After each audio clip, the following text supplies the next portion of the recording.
Good morning, everybody. Welcome to Still Rose's podcast summer series.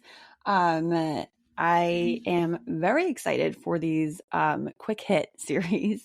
So if you missed the last episode, just update here. June, July, and August is running the summer series. These episodes will actually be much shorter in length and they'll be more frequent during the week. The reason for this is because my schedule changes during the summer, and I suspect many women experience a significant schedule change during the summer when school lets out. And for all you moms who are listening, we got this. I know it's a nerve-wracking time, but we can do it. We can handle it. We just got to be creative and think outside the box a little bit. So that's why you're going to notice a shift. For the summer, there won't be any guest episodes. And then in the fall, we'll relaunch a fall series that will start to feature some really amazing guests that are getting recorded actually at the moment. So with that, today I just wanted to talk about something that I actually had seen an advertisement that had popped up on my social media feed.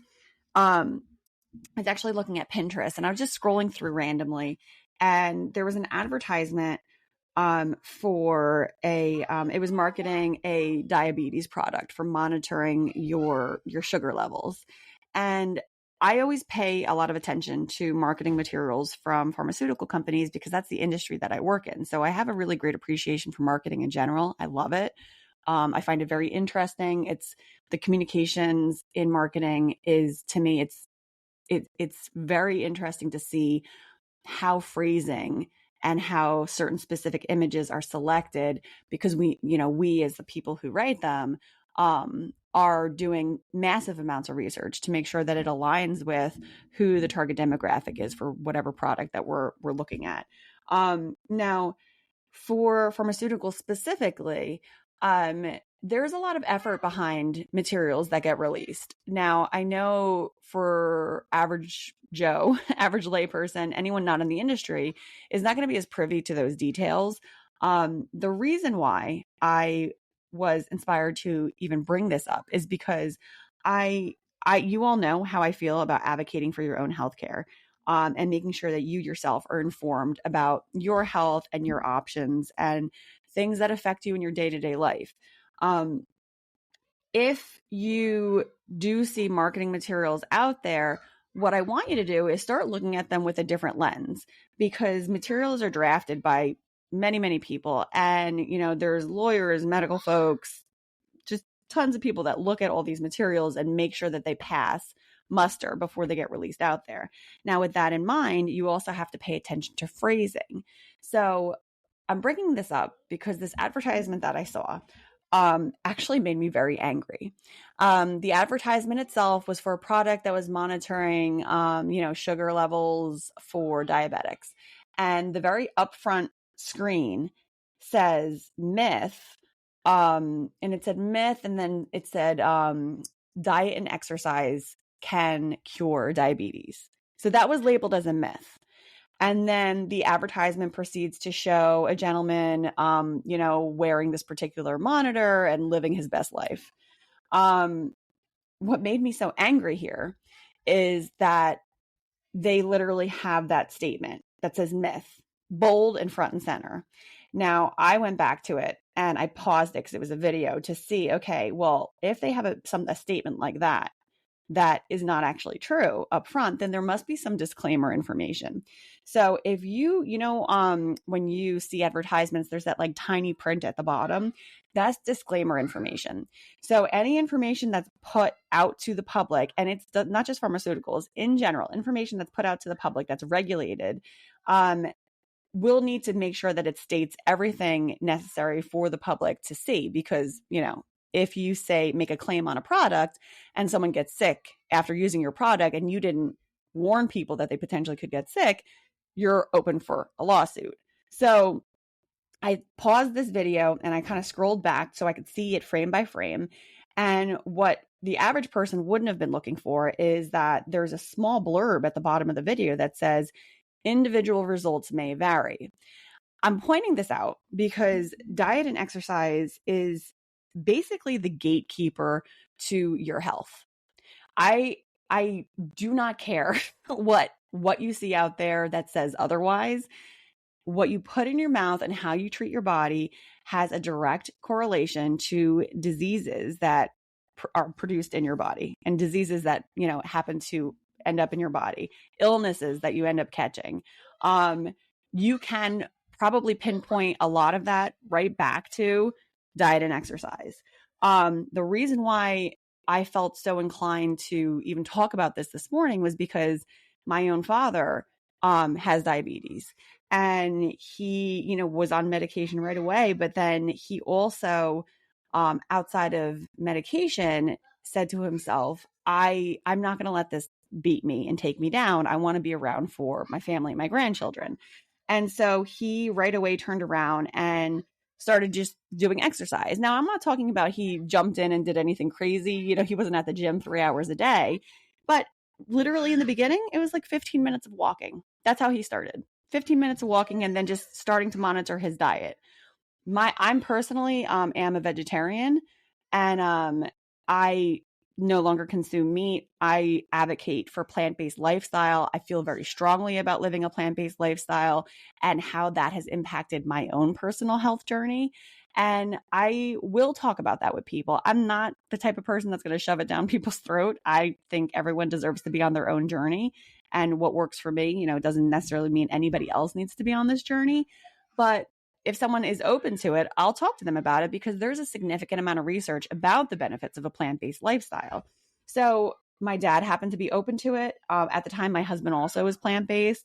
And we were talking to him quite a bit about, exercise and going plant-based and what it could do for him. Flash forward, several months, years, and his diabetes is completely under control. And he is really in better shape because he has cut out a lot of the processed food and unhealthy eating habits that he had had his whole life. Now, a lot of us grow up hearing, like, for example, that, calcium has to come from milk. And that's like the main source of calcium that we should be, reaching out to. And there's, campaigns when I was growing up, I'm using milk as an example because that's really what popped into my head first. But like, marketing campaigns for milk. I don't know if you all remember, like I'm 40. So anybody out there, you all probably remember that milk mustache campaign where all of these athletes were, and movie people and musicians, everybody was in this massive campaign for milk. That was a huge win for the milk industry, because that campaign really impacted a lot of people, the Got Milk campaign. But the reality of the situation is, as an adult, we do, and in general, we don't need to get calcium from milk. Calcium is present in a lot of vegetables. There are other ways that you can get calcium. It does not have to come from animal-based milk. There's other options out there. There are vegetables that are quite high in calcium that you can consume that would be, of the same benefit. It's a myth. That's a myth that I could stand on my little soapbox and say, like, you don't need to drink milk. My kids were drinking full fat milk when they were little, and they all ended up being, my twins ended up being lactose intolerant, and they were vomiting all the time. And we ended up stopping dairy at, I think they were about 2 years old. And we all stopped at the same time because it was just a little bit easier for all of us to go without it versus having to have everybody mixing it in. We all stopped dairy at the same time, and the twins stopped throwing up, and they were very, very chubby when they were little. They were very bloated looking when they were little. And it was adorable because they were babies, but at the same time, unhealthy. It's uncomfortable. And we stopped the dairy, all the swelling went down. And I call it swelling because when you are introducing an allergen to your body that your body, A, like, doesn't want, or B, doesn't really need, then your body starts to get inflamed. And the more you expose your body to it, the more inflamed your body gets. I mean, a lot of health issues that are plaguing the United States right now can be circled back to fast food intake, portion control, the types of foods that we're eating, highly overly processed foods. I mean, it runs the gamut, and there's a flood of information out there that is not medically accurate.